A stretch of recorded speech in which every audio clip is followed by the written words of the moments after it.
जय श्री राम जी की मित्रों, मैं पंडित विजय दुबे स्वागत करता हूं आपका अपने YouTube चैनल सनातन साइंटिफिक में। मित्रों, मैंने आपको पिछले वीडियो में वायु तत्व, पृथ्वी तत्व, जल तत्व के बारे में विस्तार से बताया। तो आज हम बात करेंगे अग्नि तत्व की। तो अग्नि तत्व, जैसा कि इसके नाम से ही स्पष्ट है कि अग्नि मतलब हीट, गर्मी। तो शरीर का ये महत्वपूर्ण तत्व है। इसकी कमी से क्या होता है? इसकी कमी से हमारे शरीर में बहुत सारे रोग आते हैं। पाचन संबंधी रोग आएंगे, भोजन सही तरीके से पचेगा नहीं, क्योंकि अग्नाशय में अग्नि प्रदीप्त होती है और जिससे हमारा भोजन पचता है। और शरीर का टेम्परेचर बनाए रखने के लिए भी ये बहुत ज़रूरी है। तो इसको ठीक कैसे किया जाए? ठीक करने के लिए सबसे पहला काम कि हम भस्त्रिका प्राणायाम करें। 1 मिनट भस्त्रिका प्राणायाम करने में आपको पसीने आ जाएंगे। और दूसरा तरीका है कि आप व्यायाम करें, एक्सरसाइज करें, खुली हवा में घूमें। और तीसरा है शरीर का मर्दन करें। मर्दन मतलब मालिश करें। मालिश करने से आपका अग्नि तत्व मजबूत होगा। अग्नि तत्व की कमी से आपको पाचन संबंधित रोग आएंगे और शरीर आपका रोगी रहेगा। अग्नि तत्व में केवल इतना ही। अगली जय श्री राम जी की मित्रों, मैं पंडित विजय दुबे स्वागत करता हूं आपका अपने YouTube चैनल सनातन साइंटिफिक में। मित्रों, मैंने अपनी पिछली जो पृथ्वी तत्व की वीडियो थी उसमें मैंने पृथ्वी तत्व के बारे में आपको विस्तार से बताया था, लेकिन उसमें कुछ लोगों के कमेंट आए और कुछ लोगों ने मुझे फ़ोन करके पूछा कुछ बातों के बारे में। तो मुझे भी लगा कि इसमें कुछ अधूरापन रह गया है जो आज की परिस्थिति के अनुकूल नहीं है। तो उसमें मैंने इसका दूसरा भाग बनाने का सोचा। तो आज मैं दूसरे भाग में आपको काफ़ी कुछ चीज़ें ऐसी बताऊंगा जिसे आप अपने जीवन में उतारेंगे आहार संबंधित। तो आहार के बारे में मुख्यतः यह है कि आहार जो है हमें अपने कार्य के हिसाब से चुनना चाहिए। तो 3 से 4 प्रकृति के लोग जो है आज के डेट में समाज में हैं।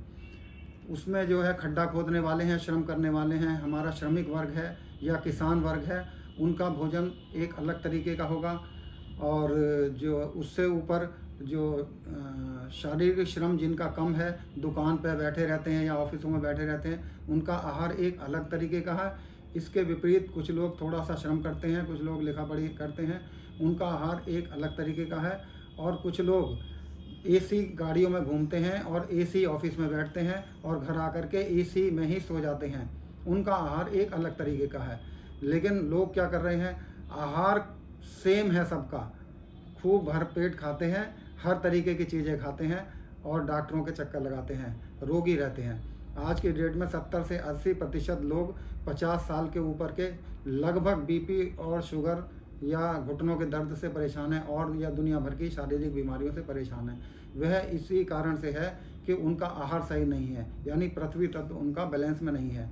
तो अपने आहार पे उसी हिसाब से नियंत्रण करें, हल्का आहार चुनें अपने हिसाब से जो कि अच्छे से पच जाए। तो आहार जो है क्या होता है, जिससे हमारा शरीर चलता है, भोजन से हमारा शरीर चलता है, क्योंकि शरीर को चलाने के लिए हमें ऊर्जा की आवश्यकता होती है। तो ऊर्जा जो है वो सबसे ज़्यादा ऊर्जा देने वाले पदार्थ कौन से हैं, फल कौन से हैं, वो हमें चुनने चाहिए। क्योंकि श्रमिक वर्ग जो है उसको अन्न ज़्यादा खाना चाहिए, क्योंकि वो खड्डा खोद रहा है या वो किसानी कर रहा है या वो बेलदारी कर रहा है, जो भी कर रहा है उसको अन्न की ज़्यादा आवश्यकता है। वो 100% अन्न भी खाए तभी भी उसको चलेगा, उसको कोई दिक्कत नहीं आएगी। लेकिन जो मानसिक वर्ग है जिनका, वो या जो ऑफिसों में बैठे रहते हैं, आहार उनको भी चाहिए, लेकिन उनको अपने अन्न में केवल 25% हिस्सा ही खाना है। बाकी जो है फल या सब्जी या सूखे मेवे वह अपने जीवन में लें। जो हमारे 25 साल तक के युवा हैं वह अपने जीवन में कम से कम नहीं तो सवेरे के समय अंकुरित मूंग या अंकुरित चने लें, जिससे उनको संपूर्ण आहार मिलेगा और उसमें सूखे मेवे वगैरह डाल करके वह खाएं, तो उनको पावर मिलेगी। ये 25 साल तक के उम्र वालों के लिए है। 25 साल से ऊपर वालों के उम्र के लिए जो भी जिनका श्रम का कार्य नहीं है वह अंकुरित ना खाएं, जो ऑफिसों में बैठे रहते हैं, क्योंकि अंकुरित भोजन जो है बहुत देर से हजम होता है, शरीर को काफ़ी मेहनत करनी पड़ती है। और अन्न जो है उसको पचाने के लिए भी शरीर को बहुत ज़्यादा मेहनत करनी पड़ती है। अब एक महत्वपूर्ण नियम है कि लोग बाग जो है बीच बीच में कुछ भी खाते रहते हैं। सबसे महत्वपूर्ण नियम है कि 2 भोजन के बीच में कम से कम 6 से 7 घंटे का अंतर बहुत ज़रूरी है।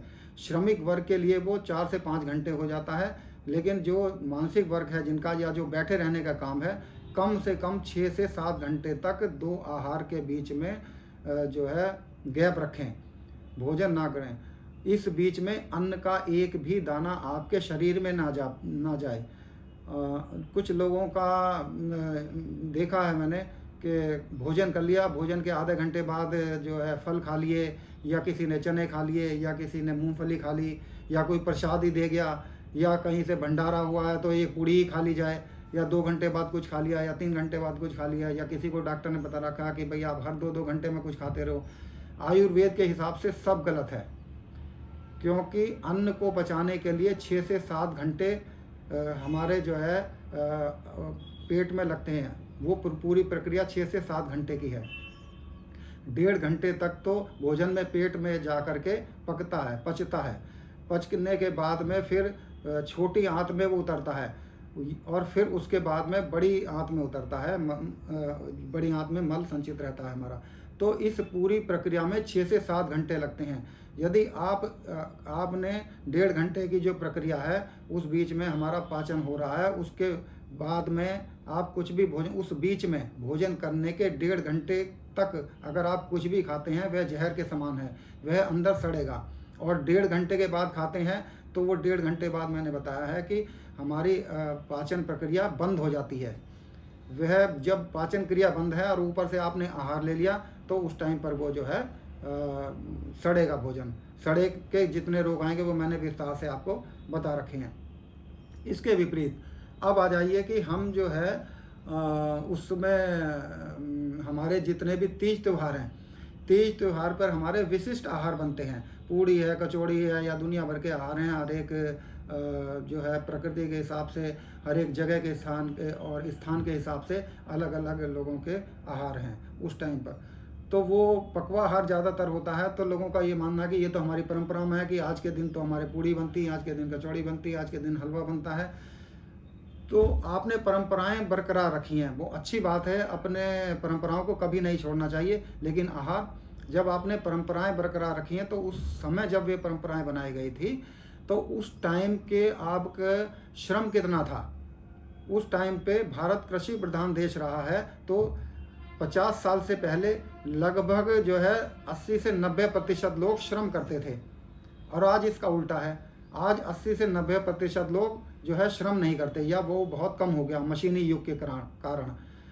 तो उनको जो है फिर वहाँ से दिक्कत आएगी। आपने दिवाली होली पर या जो है वो पका हुआ अन्न खा लिया है, लेकिन श्रम तो आपका है नहीं। आप पूरे दिन पड़े रहे, या आपने घर में ताश खेले, या छुट्टी ली, या ऑफिस भी गए उस दिन, या दुकान पर भी बैठे, लेकिन भोजन तो आपका वो पकेगा नहीं, पचेगा नहीं, वो सड़ेगा। तो सड़ के आपको रोग आएंगे। तो मेरा ये मानना है कि आप जो है उसमें आहार उस समय उस हिसाब से चुनें कि जो आपके शरीर के लिए अच्छा है, सुपाच्य है, पौष्टिक है, और आपको ऊर्जा ज़्यादा दे रहा है। शरीर को भोजन को पचाने में बहुत ज़्यादा मेहनत करनी पड़ती है, अन्न को पचाने में। और फल और सब्जी 2 घंटे में पच जाते हैं। फल जो है, मीठे फल आपके 2 घंटे में पच जाते हैं। तो उस दिन फल का प्रयोग कर ले ज़्यादा से ज़्यादा। अगर अन्न लेना ही है तो आप 4 कचौड़ी या 4 पूड़ी की जगह आपके 1 कर लें, उसकी जगह आप फ्रूट ले लें। तो अब ये अपने जीवन में उतारें। तो ये और 2 भोजन के बीच में गैप जरूर रखें, और अन्न का एक भी दाना आपके अंदर ना चला जाए। लिक्विड में आप कुछ भी ले सकते हैं, आप सूप ले सकते हैं, आप फलों का जूस ले सकते हैं, आप जो है 1.5 घंटे बाद जल ले सकते हैं, शरबत ले सकते हैं। लेकिन वो शरबत भी जो है फ्रिज का ना हो, ठंडा, हमारे शरीर के टेम्परेचर के हिसाब से हो। बहुत ज़्यादा हो तो 30 डिग्री टेम्परेचर तक, 30 डिग्री टेम्परेचर से नीचे नहीं लेना चाहिए। आज के लिए इतना ही, धन्यवाद।